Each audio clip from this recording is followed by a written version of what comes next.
السلام علیکم ورحمۃ اللہ وبرکاتہ۔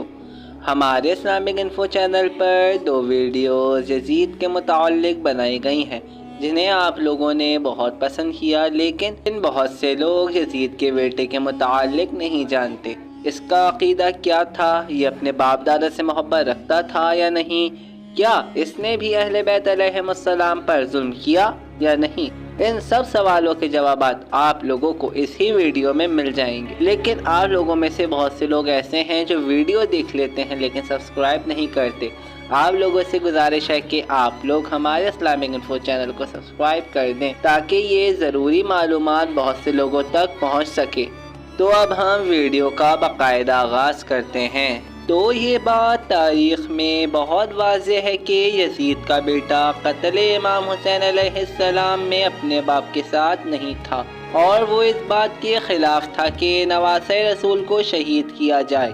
معاویہ ابن ابی سفیان نے جس طرح خود ہی اپنے بیٹے یزید کو خلیفہ منتخب کر لیا تھا، اسی یزید نے بھی اپنے بیٹے معاویہ کو خلیفہ منتخب کر لیا۔ جب یزید 64 ہجری 14 ربیع الاول کو مر گیا تو یزید کی وصیت کے مطابق اس کا بیٹا معاویہ بن یزید خلیفہ بن گیا، لیکن حقیقت یہ تھی کہ یزید کا بیٹا خلافت نہیں کرنا چاہتا تھا، کیونکہ اسے اس بات کا بہت غم تھا کہ نواسۂ رسول کو میرے باپ کے حکم پر شہید کر دیا گیا۔ اور تاریخ بتاتی ہے کہ معاویہ بن یزید کھلم کھلا یزید کی مذمت کرتے تھے اور کہتے تھے کہ میرے والد نے بڑا ظلم کیا اور انہوں نے جبراً حکومت قائم کر لی ہے۔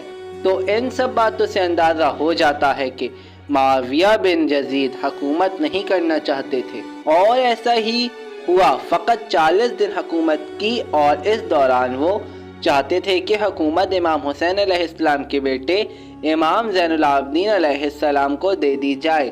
جب مروانیوں یعنی بنو امیہ کے مشہور خاندان کو ان کے اس ارادے کا علم ہوا اور سمجھے کہ حکومت بنو امیہ کے ہاتھ سے نکلنے والی ہے، تو انہوں نے کسی سازش سے معاویہ بن یزید کو زہر دے کر قتل کر دیا، اور اقتدار پر مروان نے قبضہ جما لیا۔ وفات کے وقت معاویہ بن یزید کی عمر 22 یا 21 سال تھی۔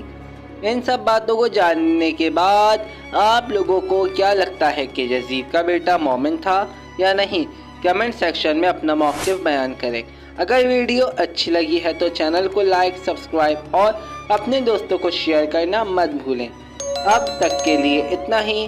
فی امان اللہ۔